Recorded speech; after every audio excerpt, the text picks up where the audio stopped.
Welcome to Curated Conversations. I'm Stacey Gonzalez, the Chicago Connective Chapter leader, and this is our mini spotlight series where networking meets the power of the mic. Each episode is a 10-minute live recorded interview designed to showcase the brilliance of our guest, highlight their domain expertise, and open doors for them to grow their business. Our goal is simple: give you a platform to practice your pitch, share your expertise, and create authentic, long-lasting relationships that lead to bigger opportunities, whether that's through client referrals, new introductions, or future collaborations. Today's host is Chase Barmore, a digital sales and tech expert who helps businesses increase revenue. As a leader in SaaS tech and ad spend strategy, he supports clients in building scalable frameworks that convert connections into customers. Chase brings a dynamic mix of strategic thinking, real-world sales experience, and a knack for making complex tech feel refreshingly simple. Thanks for being here, Chase. Emily Taylor is the founder of Tech and Data Consulting, a bilingual English-Spanish firm that optimizes service delivery systems for growing businesses. She helps leaders get a clear, big picture view of their client lifecycle, fix bottlenecks, and build repeatable processes that scale. Emily's structure ensures companies can delegate, automate, and deliver without losing sleep or sanity. So, all right, friends, this is how it works. Think of this as the express lane for building relationships and professional connections. You're about to experience something special here. As you're listening, don't just sit back. Pay attention to what you're hearing, seeing, sensing. If something sparks a thought, an introduction, an idea, a question, drop it in the chat. We want it all. Remember, this is our first time running this format, so let's have some fun with this. And somewhere along the way, you might think, wow, I know exactly who needs to meet this person. That's when the magic will happen. So Chase, Emily, I will turn it over to you. Thank you. Thank you so much, Stacey, for asking me to be the first podcast host on this In the Middle of the Connection podcast. And I'm really excited to have my guest, Emily Taylor, here. We actually had a one-to-one a few weeks ago. And one thing that really stuck out to me with Emily is her background of being a bilingual Spanish speaker who helps. She is a process consultant. So, Emily, I would love to just hear what makes your journey as a process consultant very unique. Sure. So I'll just mention what a process consultant is, according to my definition. I am helping companies with their project and service delivery processes. So the things that help you serve your clients and therefore make money, usually need some help to make them repeatable so that they can be delegated. I started this work because of my very first business, which was a house cleaning business, which is not the thing you expected me to say. But even though that was a really small company with a really small budget, I always ran the company with a really tight focus on how we're doing our activities. So from arriving at the client's house to leaving, there were no questions about what to do next. And if you're asking yourself a question about what happens next in my client delivery processes, that needs to be fixed. And that's what I fix. Amazing. And Emily, is there a process that you see most business owners or solo entrepreneurs struggling with? Yeah, client onboarding is a really tough one. So how many of us, we get a client and panic because we don't have a good way to start that process. We got to remember what the heck it is that we bid them like 6 months ago, maybe. We have to get the team to do it, but there's no way for the team to see what the work is. So your client onboarding really should start with the sales process and your proposal creation. And the day that the client says, let's go and let's get started, everything should be set.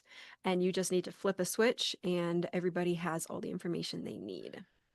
And one thing that I really enjoy about the Connective is being able to have one-to-one conversations. And I really do recommend anybody, if you haven't had a one-to-one with anybody in this group, it's always great to reach out. And Emily and I actually connected a few weeks ago. And one of the things that really stood out to me was her client that she gave me some success about. I was asking her, share with me a client that you've had some success with, and it was actually a coach that she's working with, and now he's referred all his clients to her. And I love to hear that. Like, that is really a big win-win for me when I hear, okay, other people are, you're getting other referral business. So I'd love to learn about, what did you help this coach with, and then how is he actually referring you out to his clients now?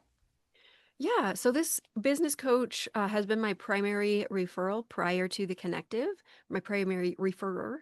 I He worked with me on my business, so we knew each other. Worked on my first business together, and then I helped him with some of his kind of internal cleanup. He was bringing on new people and said, if I bring on new people and give them access to this, his words, dumpster fire of a Google Drive, no one's going to find anything. So, oh my gosh, fix it. Oh my gosh, fix it is usually kind of the vibe that my clients are working with. Something is on fire and they just need it fixed. Um, since working with him in that capacity, yeah, he has referred me to several of his clients. He works really high level. He's working on professional development, leadership development, team development. He doesn't want to get into the weeds of sorting stuff out on a practical, tactical level. And so I'm able to come in and fix specific projects that are breaking, and I do it at the strategy level of what's breaking, what's not working, what's the problem, and then actually go and do the solution.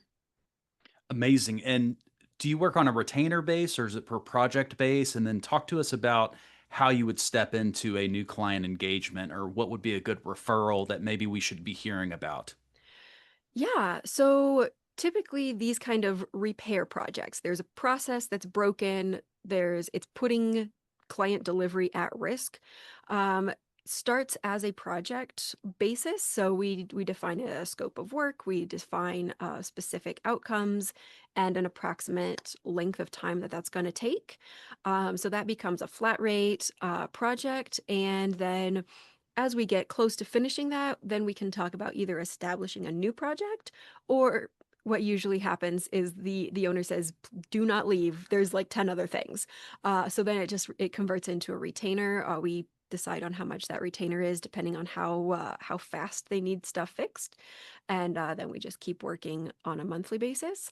I do have a productized service that I'm really excited about that I just completed. Actually, it's still in the final stages of testing. But it's a process diagnostic. So a company can come to me and say, I don't have a grasp on things. And we create a flow chart from marketing processes down to project close. And they get the full view of everything that happens in their client's life cycle. And then that lets us identify potential weak points, and they can decide, do they need to work with a salesperson first? Do they need to work with me on their client deliveries first? And I can do that as a strategic partnership with like a fractional CMO as a part of their onboarding. So we can get a really zoomed in, clear picture of what the current state of affairs is so that we can fix things. And are there particular tools that you usually work with, Asana or Trello? Talk to us about those types of tools that you like to work with. Yeah, I personally really enjoy working with Asana. It's a project management or work management tool. It's not the right fix for everyone, but for companies where it does make sense, I really like using it. It has a very low bar of entry, and even the most technology reticent team member is usually able to get onboarded and feeling good about using Asana pretty quickly. I've implemented other tools like Rike. I've consulted on things like Monday and ClickUp.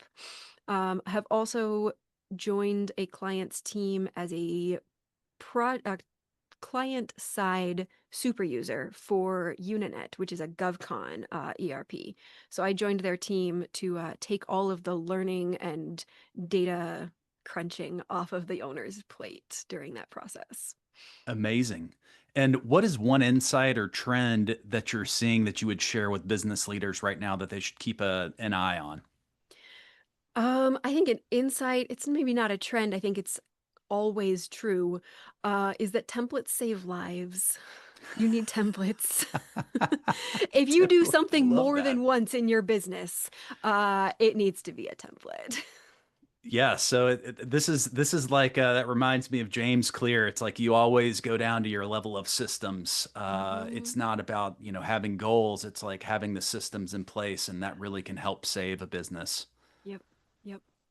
Well, we're into the rapid fire questions, so I'm going to actually give you some rapid fire questions. So I want everybody to know. So where are you based? I'm in Mexico City. I live in Mexico City because my husband is Mexican. We live where he grew up. Love that. And what is your passion? Like, what are you really passionate about?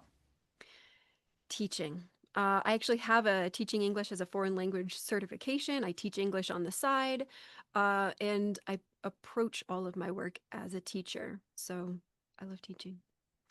And any good books that you're reading right now that you would recommend? I don't have any going right now, but two business books that have stuck with me are Mindset. Um, Basically, it's all about learning. Just keep learning and you'll do okay. And The Power of Habit.